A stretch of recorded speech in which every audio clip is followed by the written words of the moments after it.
In June, at the G7 summit in France, cameras caught Donald Trump reaching out and steadying Narendra Modi's wrist as the two walked up a short flight of stairs.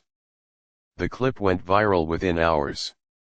It's a small, human moment, except 6 months earlier, Trump was calling the relationship between their two countries a totally one-sided disaster, and 6 months before that, Modi was photographed holding hands with Vladimir Putin and riding in a car with Xi Jinping.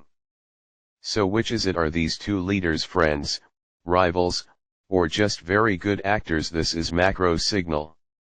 Let's decode it.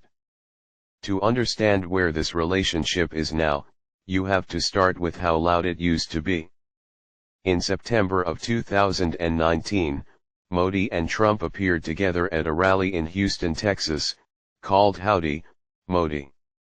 Nearly 50,000 people packed NRG Stadium, overwhelmingly Indian Americans alongside more than a dozen U.S. congressmen and senators. Trump didn't just show up as a courtesy guest. He took the stage, praised Modi directly, and the two walked hand in front of the crowd. 5 months later, India returned the favor at a scale that's hard to overstate. Namaste Trump, held at Ahmedabad's Motera Stadium in February 2020, drew a reported crowd of over 100,000 people. Some estimates put it closer to 125,000, making it, by attendance, one of the largest receptions ever given to a visiting American president anywhere in the world. These weren't quiet diplomatic meetings. They were built, deliberately, as spectacle, two leaders performing a friendship in stadiums, for cameras, for both of their domestic audiences at the same time. Neither of those rallies was really about the other leader at all, they were about the home audience. For Trump, sharing a stage with a foreign leader in front of 50,000 Indian American voters, many of them in swing states, was a direct political asset. For Modi, hosting the President of the United States in front of over 100,000 people in his home state of Gujarat was a chance to project global stature to a domestic Indian audience ahead of elections.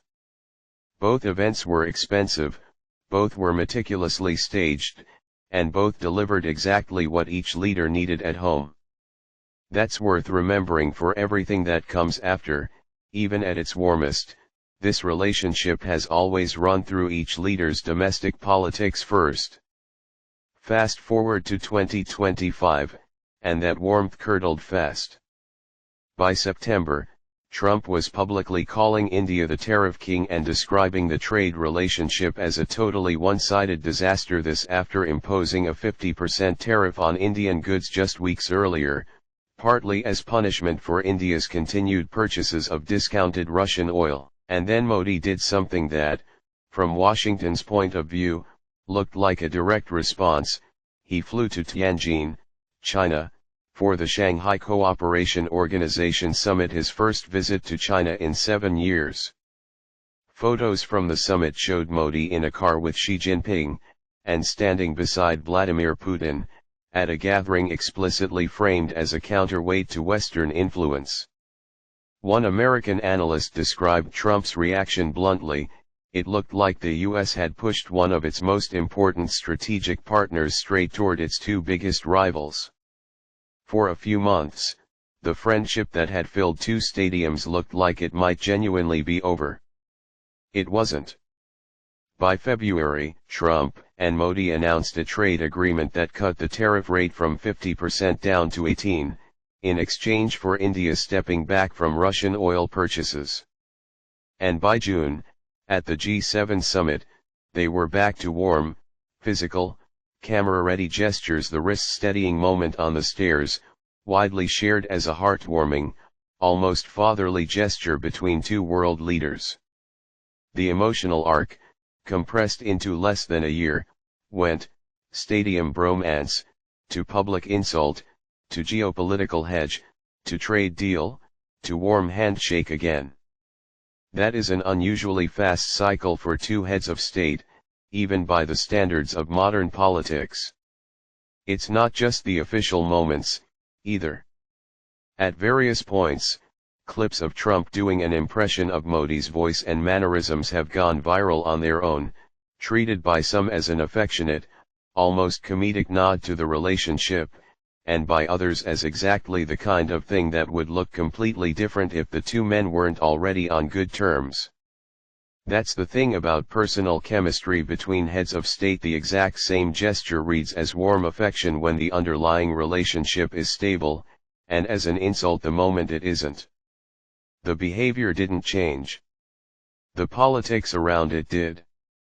It's worth being precise about what a viral clip like the G7 wrist-steadying moment actually accomplishes, because it isn't nothing.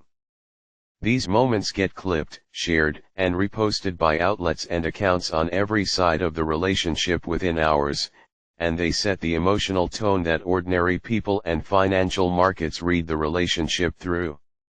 A single warm gesture can calm nerves in industries waiting on a tariff decision.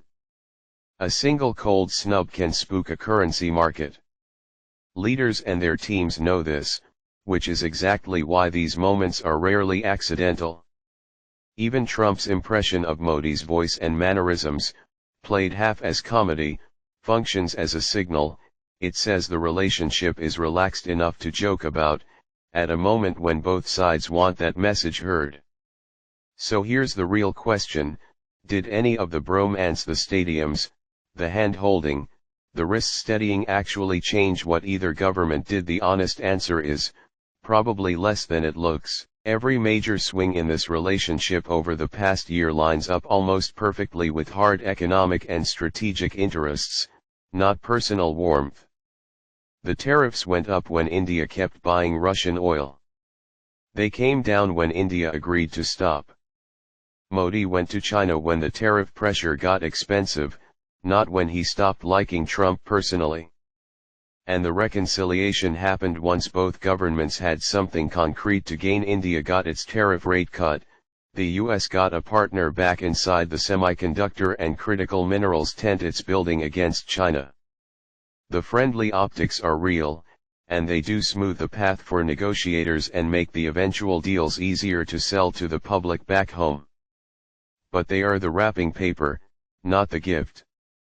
When Trump and Modi are smiling for cameras, it's usually because the underlying deal already works for both of them, not the other way around. It's also worth remembering Modi runs this exact playbook with more than one world leader at once. The same Modi who was photographed hand-in-hand with Trump in Houston was, months later, photographed hand-in-hand with Xi Jinping in Tianjin. The same warmth, the same staged closeness, aimed at a completely different audience and a completely different strategic goal. That's not hypocrisy so much as it is the actual job. A leader of 1.4 billion people, sitting at the center of a three-way tug of war between the US, China, and Russia, has every incentive to look equally close to all of them, and to let each relationship serve whichever purpose is most useful in that particular month. Signal check. Howdy Modi and Namaste Trump were genuine, stadium-scale political theater, drawing crowds of 50,000 and over 100,000 people respectively. The relationship soured hard in 2025 over tariffs and Russian oil, with Modi's China trip reading as a direct signal that India had other options. The reconciliation in 2026 followed a real trade deal, not a change of heart. And the viral G7 gesture that looks so warm on camera is best read as a symptom of a functioning relationship, not the cause of one. Personal chemistry between world leaders makes for great footage. It rarely, on its own, makes policy. Macro signal decodes the world economy, country deep dives, rivalries, collapses, and the trends shaping global trade. Subscribe for new breakdowns every week. Next time, a completely different story.